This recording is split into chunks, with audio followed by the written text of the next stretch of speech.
और जब समझाते हैं लंका में जाकर के तो कैसा विनय है हनुमान जी महाराज का। अंगद समझाता है तो अंगद तो बड़ा ऐसा बोलता है रावण से कि आपको लगेगा कि ये कोई बात करने का तरीका है क्या। अंगद उनके कौन है तू, तो इतना बोला अंगद तो रावण को तो बोलने ही नहीं आया बेचारा। जब पूछा कि तू कौन है बंदर, रावण ने पूछा अंगद से, तो अंगद कहने लगा कि मैं रघुपति दूत 10 कंदर मेरे पिता और तुम्हारे मित्रता थी, इस कारण से आया हूँ। तुमने जो है तपस्या की, बहुत से बोलते ही गया। रावण चक्कर में पड़ा कि गजब है, मैं तो बोल ही नहीं पा रहा हूँ, मेरी सभा में बैठ करके इतना बोले जा रहा है अंगद।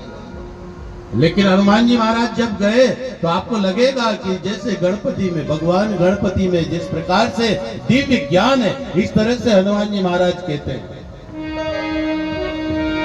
ओ बिनते करहूं जोरी कर रावण। हे रावण, मैं हाथ जोड़ करके विनती करता हूं। कौन? हनुमान जी महाराज कह रहे, रावण के हाथ जोड़ रहे हनुमान जी महाराज। अब रावण के हनुमान जी जैसा हाथ जोड़े तो आप समझ जाना कि ये ज्ञान किसका है, ये विवेक हमारे भगवान गणपति का।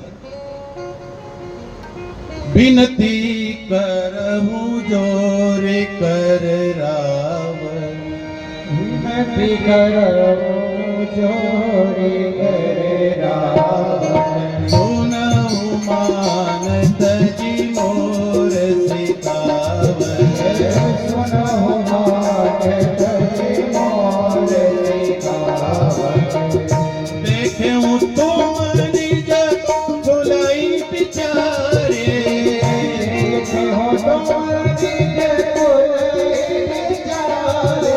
भ्रमत जी भजऊ भगत भयहारी, भ्रमत जी भजऊ भगत भयहारी। इस प्रकार हमारे भगवान गणपति नम्र, विवेक, ज्ञान सब कुछ हमारे भगवान गणपति के अंदर है। इस प्रकार से हनुमान जी महाराज सिखा रहे हैं किसको? रावण को। जैसे किसी अनपढ़ को पढ़ाया जाता है ना, कोई ज्ञानी पढ़ाता है। महाभारत की रचना किसने करी? किसने करी महाभारत की रचना? भगवान गणेश ने। व्यास जी ने तो लिखा है खाली, व्यास रचिता गणेश लिखता, महाभारत पुण्य कथा। एक एक बोलते गए भगवान गणपति महाभारत के। सब विद्याओं के भंडार है भगवान गणपति। अच्छा, हनुमान जी का अवतार तो बाद में हुआ, गणपति जी तो पहले से। तो गणपति जी गए थे हनुमान जी के साथ,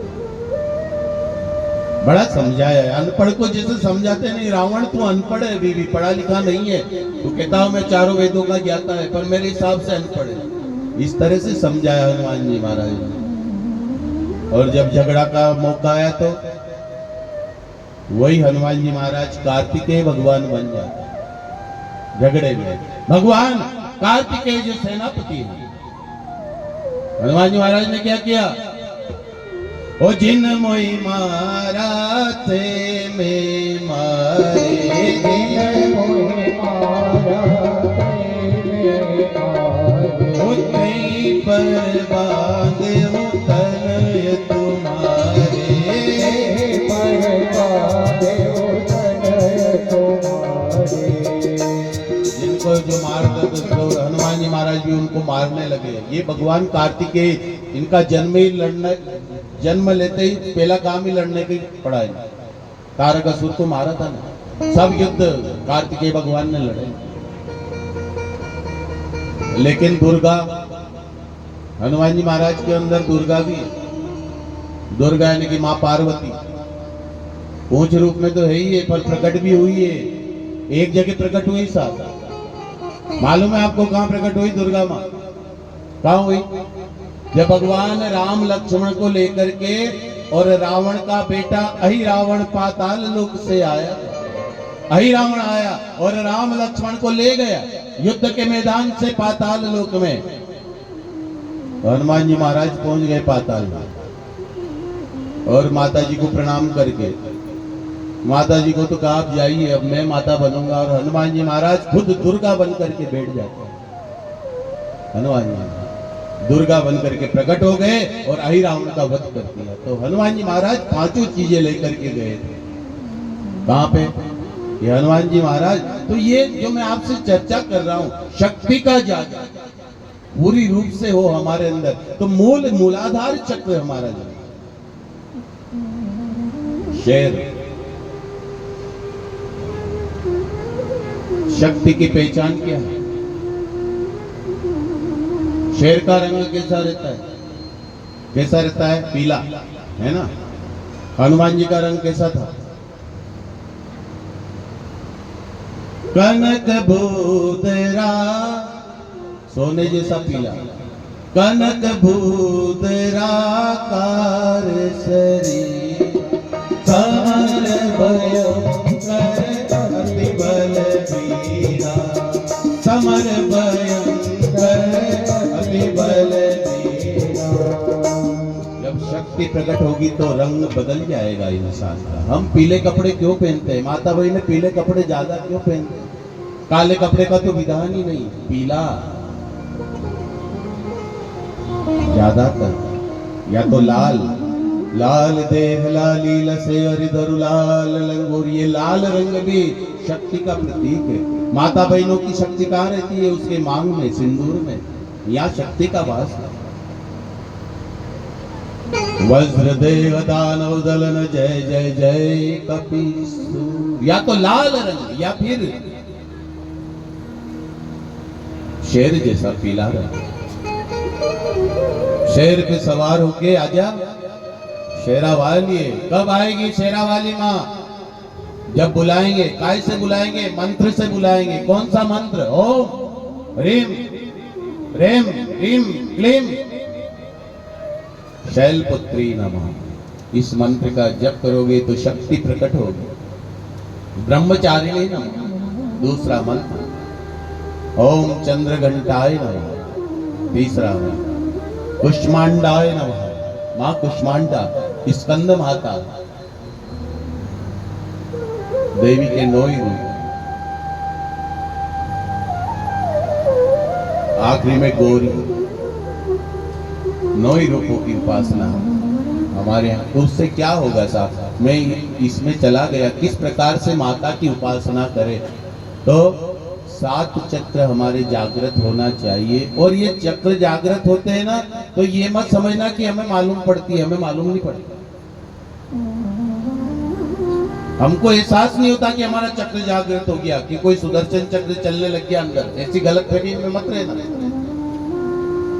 चक्र जागृत होना अर्थात आप विचार करना कि चक्र हमारा जागृत हो रहा है। अगर बहुत ज्यादा हमारी ठाकुर जी में पूजा करने की इच्छा हो रही, नाम जप की इच्छा हो रही, ध्यान की इच्छा हो रही, तपस्या करने की इच्छा हो रही, व्रत रखने की इच्छा हो रही है, अगर मन में ये इच्छा हमारे बहुत ज्यादा बढ़ रही है, तो समझ जाना कि हमारा चक्र जागृत है। चक्र जागृत है ही तब हमारी अंदर से इच्छा हो रही है।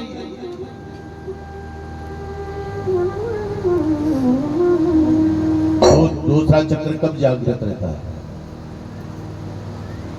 दूसरा चक्र जागृत होता है इंसान के अंदर जब दूसरे असुर का नाश हो जाए। दूसरा असुर कौन है? दूसरा असुर शुंभ निशुंभ। शुंभ निशुंभ किसके पुत्र थे? कश्यप जी के। इन्हें बहुत तपस्या करी, तो बहुत तपस्या करी, सब दूर अधिकार कर लिया। ये सब दूर अधिकार करना मतलब क्या है? ये जैसे स्वर्ग है ना हमारा, ये ऊपर स्वर्ग लोग है। कहाँ है? ये नीचे पाताल लोग है, ये ऊपर हमारा स्वर्ग लोग है। यहाँ ये स्वर्ग लोग है, नीचे पाताल लोग है, और बीच में ये पृथ्वी लोग है। तो पृथ्वी पे, स्वर्ग पे, सब पर किसका अधिकार हो गया? शुंभ निशुंभ का। सब देवता परेशान हो गए और बड़ा भारी युद्ध होता है, मरता नहीं शुंभ निशुंभ। सब देवता मिलकर के कहाँ गए? तीनों देवताओं के पास गए। तीनों देवता इकट्ठे हुए। तीनों देवता ने इकट्ठे होकर के इसका नाश कैसे हो, इसने वरदान मांगा है। ये किसे? कुमारी स्त्री के हाथों मरेगा, कुमारी कन्या के हाथों।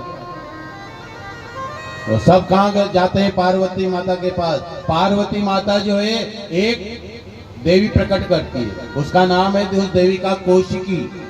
कौशिकी देवी प्रकट होती है जो माँ पार्वती के रोयों से प्रकट हुई थी कौशिकी। और प्रकट होकर के उनका युद्ध होता है, सारे देवता मिलकर के साथ में युद्ध लड़ते हैं। इनके साथ बहुत सारे राक्षस थे।